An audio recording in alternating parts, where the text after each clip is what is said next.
India's finest audio wearable brand, starting at 999. சிவான Sethupathi அண்ணா எனக்கு ரெண்டு பேருமே பயங்கரமான இன்ஸ்பிரேஷன். ஏன்னா அஜித் சார், விஜய் சார் எல்லாத்தையுமே நம்ம கிட்டக்க கூட பார்த்தது கிடையாது. என்னோடய ஸ்கூல் காலேஜ் டைமில் நான் சொல்கிறேன், வெறும் ஸ்க்ரீனில் மட்டும்தான் நம்ம பார்க்குறோம். எனக்கு அப்படி இருக்கும்போது ஏதோ நம்மளாலும் ஒருத்தன் ஜெயிக்கிறான், இங்கேருந்து ஒருத்தன் போய் அதை பண்ணுறான் அப்படிங்கும்போது அப்போ தான் என்ன மாதிரியான பசங்களுக்கெல்லாம் இன்னும் ஸ்ட்ராங்காக அந்த நம்பிக்கை இன்னும் பெருசாது. இப்போது நான் வந்து கனாக்காலம் கலங்குள் சீரியல் நடித்தேன். அதில் என்னோடய சம்பளம் ஸ்டார்டிங்கில் 1000 ரூபாய். சீரியல் முடித்து நான் ஒரு 5-6 வருஷம் எக்ஸ்பீரியன்ஸ்க்கு அப்புறம் எனக்கு அதோட சம்பளம் 6000 ரூபாய். ஸோ அந்த 6000 ரூபாவை தீர்மானிக்கிறது 3000, 3000 தீர்மானிக்கிறது 1000, இப்படி தான் இருக்குது. ஸோ சம்பளம் அப்படிங்கிறது இன்றைக்கி வந்து நம்மளோட படம் எந்த அளவுக்கு பண்ணுதோ, அந்த மார்க்கெட்டில் எப்படி நடக்குதோ அதுதான் தீர்மானிக்கிறதே தவிர இங்கே தனிப்பட்ட இதில் யாருமே தீர்மானிக்கிறது கிடையாது. ஏதோ ஒரு வேலையில் அந்த லைம்லைட்டுன்ற விஷயம் இல்லாமல் நிச்சயமாக அவனோட திறமைக்கு, அவனோட சக்திக்கு அவன் ஒரு சாதனை பண்ணி தான் இருப்பான். அவனை யார் அங்கீகரிக்கிறது, அவனை யார் பாராட்டுறது? ஸோ அவங்க எல்லாருமே சேர்ந்து ஸ்டார் அப்படின்னு சொல்கிற படம் தான் நம்ம ஸ்டார். இந்த படத்தில் வந்து இப்போது சிவான ரெமோவில் பண்ண மாதிரியோ இல்லை வந்து கமல் சார் அவ்வை சண்முகியில் பண்ண மாதிரியோ ஒரு பொண்ணாவே நடித்து நம்ப வைக்கிறது மாதிரியான இது கிடையாது. ஒரு சின்ன திரையிலேருந்து தான் பெரிய திரைக்கு வந்து பெரிய ஆளானார் சிவகார்த்திகேயன். ஆமாண்ணே. அப்புறம் வந்து இப்போ இன்னும் கொஞ்சம் நல்ல பெரிய ஆளாயிட்டார். அவர் இடத்த பிடிக்கணும்னு நீங்க நினைக்கிறீங்களா? ஏன்னா அந்த அவரே மாதிரி பெண் வேடம் போட்டு ரூம்ல கேட்டீங்க. ஆமா, அதே தான் திருப்பி கேட்கலாம். பதிலும் சொல்லிட்டேன், திருப்பி வந்து கேட்குறீங்க. நெல்சன் படத்துலயும் அடுத்து சேர்ந்தீங்க. என்னன்னா நெல்சன் படத்துலயும் அடுத்து அவருக்கு மாதிரியே கூட்டணி இருக்கிறீங்க. ஆமாண்ணே. அதே மாதிரி ஏதாவது ஆசை இருக்கா அவர் மாதிரி வரணும்? அவர் எந்த அளவுக்கு இன்ஸ்பிரேஷன் உங்களுக்கு? இல்லைண்ணா, எனக்கு டெஃபினட்டாக அங்கே சொன்னதை அப்படியே நானும் சொல்லட்டுமா? சரி.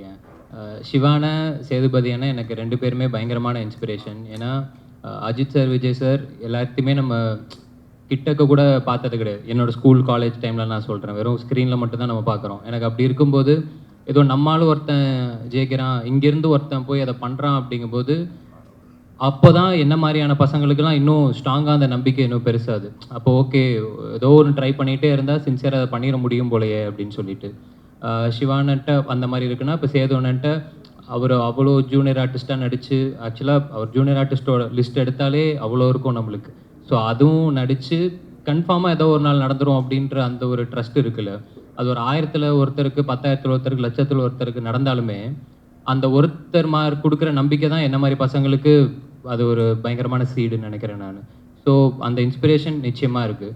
மற்றபடி நான் எனக்கு வர கதைகள் எந்த அளவுக்கு என்கேஜிங்காக இருக்குது, ப்ளஸ் எந்த அளவுக்கு டிஃப்ரெண்ட்டாக பண்ண முடியும் அப்படிங்கிறத தான் நான் பார்த்து பண்ணிகிட்ருக்கேன்.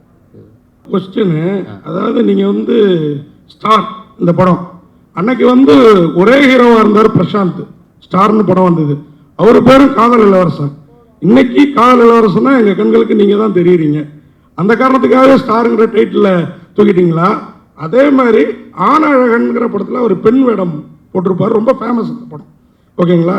அன்னைக்கு வந்து இத்தனை ஹீரோ கிடையாது, அவர் மட்டும். அந்த மாதிரி ஒரு நோக்கம், ஒரு சென்டிமெண்ட் இதுக்குள்ளார வச்சு தான் அந்த படத்தை ஒத்துக்கிட்டீங்களா? இல்லைண்ணா, இந்த படத்தோட இப்போ ஸ்டார் அப்படிங்கிறத பொறுத்த வரைக்கும் நாங்கள் எல்லாருமே இப்போ சொல்லியிருந்தோம் இல்லையா, ஸ்டார்னா வெறுமன அந்த ஸ்க்ரீனில் வர அது கிடையாது ஸ்டார். ஐ மீன் அதுவும் ஸ்டார் தான். அது இல்லாமல் என்னை பொறுத்த வரைக்கும் பீப்புள்ஸ் சாம்பியன் எல்லாருமே ஸ்டார் தான். மக்கள் யாரெல்லாம் நம்ம யாரை பெருசாக ரொம்ப ரசிக்கிறோமோ, அண்ணாந்து பார்க்குறோமோ, அவங்க எல்லாருமே ஸ்டார் தான். அது எல்லாத்தையுமே தாண்டி தான் நம்புகிற விஷயத்த நம்பி என்னைக்காவது ஒரு நாள் நடந்துரும் அப்படின்னு ஓடிட்டு இருக்கவனும் ஸ்டார் தான். ஏன்னா இப்போ நீங்கள் சொன்ன மாதிரி சினிமா இல்லை ஸ்போர்ட்ஸு மற்ற கொஞ்சம் விசிபிலிட்டி இருக்கிறவங்களுக்குலாம் அந்த அடையாளமோ அந்த லைம்லைட்டோ அது கிடச்சிருது. ஆனால் அது கிடைக்காம ஏதோ ஒரு வேலையில் அந்த லைம்லைட்டுன்ற விஷயம் இல்லாமல் நிச்சயமாக அவனோட திறமைக்கு, அவனோட சக்திக்கு அவன் ஒரு சாதனை பண்ணி தான் இருப்பான். அவனை யார் அங்கீகரிக்கிறது, அவனை யார் பாராட்டுறது? ஸோ அவங்க எல்லாருமே சேர்ந்து ஸ்டார் அப்படின்னு சொல்கிற படம் தான் நம்ம ஸ்டார். பொதுவாக வந்து லேடிஸ் கிட்ட போடும்போது யாரையாவது ஒரு ரெஃபரன்ஸ் எடுத்துக்குவாங்க. கமல்ஹாசன் வந்து அவங்க அம்மாவை எடுத்துக்கிட்டாங்க. ஸோ அந்த மாதிரி இந்த படத்தில் அந்த கெட்ட போடும்போது யாரையாவது ரெஃபரன்ஸாக எடுத்துக்கிட்டாங்க? கரீனா சோப்ரா. ஓகே, எனக்கு சொல்லுங்க. சந்தானம் சார் போட்டிருப்பார்ல லேடி, அதுதான். ஏன்னா இந்த படத்துல வந்து இப்போ சிவான ரெமோல பண்ண மாதிரியோ இல்லை வந்து கமல் சார் அவ்வை சண்முகியில் பண்ண மாதிரியோ ஒரு பொண்ணாவே நடிச்சு நம்ப வைக்கிறது மாதிரியான இது கிடையாது. அது சின்னதாக காலேஜில் பசங்க பண்ணுற ஒரு கலாட்டா மாதிரி.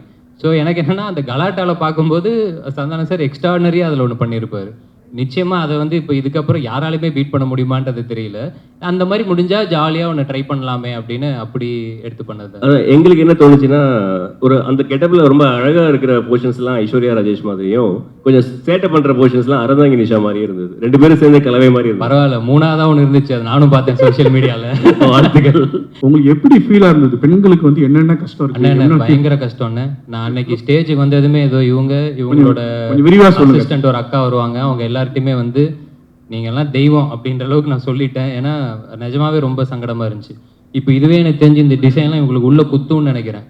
ஆனால் காமிச்சிக்காமல் சிரிச்சுக்கிட்டே இருக்காங்க பார்த்தீங்களா, அதுவே ஒரு தனித்திறமை. எனக்கெல்லாம் அன்னைக்கு வந்து முடிச்சுட்டு போகிறேன் ஃபுல்லாக அந்த அப்படியே தேஞ்சாக ஒரு மாதிரி இருக்கும்ல, அந்த சிம்மிக்கியா ஜமுக்கியா ஏதோன்னு சொல்லுவாங்கள்ல, அந்த பேட்டர்ன் போல் அது அப்படி கொடுத்துருந்தாங்க பயங்கரமாக நம்ம காஸ்டியூம் டிசைனர். சரி, அதெல்லாம் ரொம்ப ரொம்ப கஷ்டம்னு. ஏன்னா இப்போ நம்ம இப்போ ஒரு ஈவெண்ட் அப்படின்னா நம்ம சும்மா ஏதோ ஓகே கிடைக்கிறத போட்டு டக்குன்னு வந்துடுறோம்ல, அவங்களுக்கு அந்த மாதிரிலாம் இல்லை. அது மெனக்கெடுதல்லே பயங்கரமாக இருக்குது. ஸோ அதெல்லாம் இனிமேல் யாராவது கலாய்ச்சா நானே கேட்பேன், எவ்வளோ கஷ்டம் தெரியுமா அந்த மாதிரி. நீங்கள் வந்து அதிகமாக வந்து கோடிகள் சம்பளம் கேட்குறதாகவும் சிறு தயாரிப்பாளர்களோட வந்து உங்ககிட்ட வந்து அப்ரோச் பண்ணுறதுல ரொம்ப சிரமம் இருக்கிறதாகவும் ஒரு குற்றச்சாட்டு இருக்குது. அது என்ன? ஓகே ஓகே, அதுக்கு பதில் சொல்லணுமா? அதுவும் நான் அந்த ரூம்லேயே சொல்லியிருந்தேன், திரும்பவும் நீங்கள் கேட்குறீங்க. இப்போ வந்து நம்ம நடிச்சிருக்கோம் ஒரு படம். இந்த படம் டெஃபினட்டாக டிபேட்டபிள் அப்படின்னு நான் நினைக்கிறேன். அது சேம் டைம் இங்கே சம்பளம் டிபேட்டபிளா அப்படிங்கிறது எனக்கு தெரியல. டிபேட்டபிள் யாருக்கு அப்படின்னா எனக்கும் ப்ரொடியூசருக்கும். அட் த சேம் டைம் நம்ம ஏதோ கேட்குறோம் அப்படின்றதுக்கானலாம் இங்கே யாரும் கொடுத்துடவும் மாட்டாங்க. அப்படி ஒரு விஷயம் கிடையவும் கிடையாது. இப்போ நீங்கள் எந்த பத்திரிக்கையில் வேலை செய்கிறீங்கன்றது எனக்கு தெரியல. ஐ மீன் இல்லைண்ணே, எனக்கு என்ன, நீங்கள் இப்போ இதுக்கு முன்னாடி ஒரு இடத்துல வேலை செஞ்சுருப்பீங்க, அங்கேருந்து இன்னொரு இடத்துக்கு நீங்கள் வேலை பார்க்க போகும்போது டெஃபினட்டாக நம்ம அதே சம்பளத்துலேயோ இல்லை அதே அமௌண்ட்லேயோ நம்ம இது பண்ண மாட்டோம். நிச்சயமாக நம்ம ஒரு சேலரி ஹைக் அப்படின்ற மாதிரி நம்ம கேட்டு ஒன்று போவோம். அதையும் நம்ம தீர்மானிக்க முடியாது, நம்மளோட ப்ரீவியஸ் சம்பளம் தான் தீர்மானிக்கும். இப்போது நான் வந்து கணக்காலம் காலங்கள் சீரியல் நடித்தேன். அதில் என்னோடய சம்பளம் ஸ்டார்டிங்லாம் 1000 ரூபாய். சீரியல் முடித்து நான் ஒரு 5-6 வருஷம் எக்ஸ்பீரியன்ஸ்க்கு அப்புறம் எனக்கு அதோட சம்பளம் 6000 ரூபாய். ஸோ அந்த 6000 ரூபாவை தீர்மானிக்கிறது 3000, 3000த்தை தீர்மானிக்கிறது 1000, இப்படி தான் இருக்குது. ஸோ சம்பளம் அப்படிங்கிறது இன்றைக்கி வந்து நம்மளோட படம் எந்த அளவுக்கு பண்ணுதோ, அந்த மார்க்கெட்டில் எப்படி நடக்குதோ அதுதான் தீர்மானிக்கிறதே தவிர இங்கே தனிப்பட்ட இதில் யாருமே தீர்மானிக்கிறது கிடையாது. ப்ளஸ் என்னால் படம் வந்து இதுதான் எனக்கு 4வது படம்.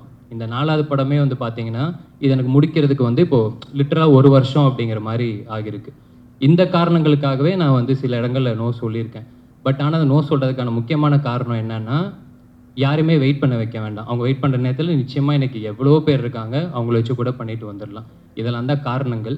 சுவாரஸ்யத்துக்காக இல்லை இன்ட்ரெஸ்டிங்காக இருக்கணுன்றதுக்காக அது பேசுறதுக்கு வேணால் நல்லா இருக்கலாம், மற்றபடி ஃபேக்ட்ஸ் இதுதான். சார் இங்கே ஒரே சார் சார் சார் அடுத்த 2 படத்தில் ஹீரோயினே கிடையாதுண்ணே. நாளைக்கு ஒரு அனௌன்ஸ்மெண்ட் வரும், அந்த படத்தில் ஹீரோயின் கிடையாது. அதுக்கடுத்து ஒரு படம் பண்ணுறேன், அதுலேயும் ஹீரோயின் கிடையாது. இந்த படத்துலேயும் நான் கதை மட்டும் தான் கேட்டேன், ஹீரோயின் தான் இந்த இவர் தான் கூப்பிட்டு வந்தார். கவின் ஸ்டார். ஏன்னா எப்பவுமே வந்து ஒரு படத்தோட ஹீரோ வந்து ஒரு பேர் சொல்லி ஒரு ரஜினியின் ஜெயிலர் அப்படி தான் வரும். இது என்ன கவின் ஸ்டார்? யாருக்கு மென்ஷன் பண்ணுறீங்க? யாருக்கு குறிப்பிட்டு சொல்ல வர்றீங்க? அதுக்கப்புறம் வந்து 2 ஹீரோயின். ஒரு ஹீரோயினை சமாளிக்கிறது பெரிய விஷயம், சரிங்களா? புது ஹீரோயின், ஒருத்தர் தமிழ் தெரியல, எப்படி சமாளிச்சிங்க? 2 பேரில் யாருக்கு கூட சொல்லலாம். நேக்கா டைரக்டர் மைக் கொடுத்துட்டாரு பாருங்க. எஸ் எஸ் ஃபர்ஸ்ட் எவ்வளவு நேக்கெல்லாம் பேசியிருக்கலாமே, அது கிடையாது. நான் சாதாரணமா சொன்னேன், அவரோட கால் தானே, ஸோ அவர் தான் சொல்லணும். ஸ்டாரிங் கவின் போட்டுப்போம் அப்படின்னா இதில் நடிக்கிறாரு நம்மளுக்கு தான் அர்த்தம். இந்த படத்துக்கு அந்த வார்த்தை யூஸ் பண்ணால் ஒரு மாதிரி வார்த்தை விளையாட்டு மாதிரி அழகாக இருந்துச்சு, அந்த ரீசனுக்காக போட்டோம். ஹீரோனை சமாளிக்கிற அது வந்து அந்த கொஸ்டின்ஸ் எனக்கு அதில் உடன்பாடு இல்லை. அதில் இல்லை, ஏன்னா பார்த்தீங்கன்னா அவங்களுமே அவங்களோட பெஸ்ட்டு கொடுக்கறதுக்கு அவ்வளோ ஹார்ட் ஒர்க் பண்ணி ப்ரொஃபஷனலாக 2 பேரும் பண்ணி கொடுத்தாங்க. ஸோ சமாளிக்கிறதுக்கான வேலைகள் அங்கே எதுவும் இல்லை. இல்லை சார், என்னன்னா 2 ஹீரோயின்னாவே. ஆனால் நீங்கள் கேட்டது இன்னொரு நான் ஆடடாகவே நான் சொல்லிடுறேன். ஒன்றும் இல்லை, இப்போ இவங்களுக்கு டெஃபினட்டாக தமிழ் தெரியாதுண்ணே. பட் ஆனால் அவங்களுக்கு தமிழ் தெரியல அப்படிங்கிறது வந்து ஸ்பாட்டில் நாங்கள் யாருமே ஃபீல் பண்ணல. உச்சரிப்பு அதெல்லாம் பிரச்சனை இருக்கும், இல்லாமல் கிடையாது. பட் ஆனால் அவங்க ஒரு பெரிய 40 பேஜஸ் ரூல்டு நோட் ஒன்று வச்சுருக்காங்க. சீன் பேப்பரில் என்னெல்லாம் போகுதோ அதை வந்து அவங்களுக்கு டிரான்ஸ்லேட்டர் ஒருத்தருக்கு இருந்து அவங்க அதை தமிழில், இப்போ நம்ம தங்கிலீஷ்னு சொல்லுவோம் இல்லையா, அது அவங்களோட புரிதலுக்கு ஏற்ற மாதிரி அவங்க அதை மாற்றி இங்கிலீஷில் எழுதி அந்த தமிழுக்கு மாற்றி அதெல்லாம் பண்ணிட்டு தான் அவங்க வருவாங்களே செட்டுக்கு. ஸோ இந்த மாதிரி எல்லாருமே அவங்களோட வேலை செய்கிற இடம் தானே இது. ஸோ அந்த டெடிகேஷனோட சின்சியராக தான் எல்லாருமே வேலை பார்த்துருக்காங்க. India's finest audio wearable brand, starting at 999.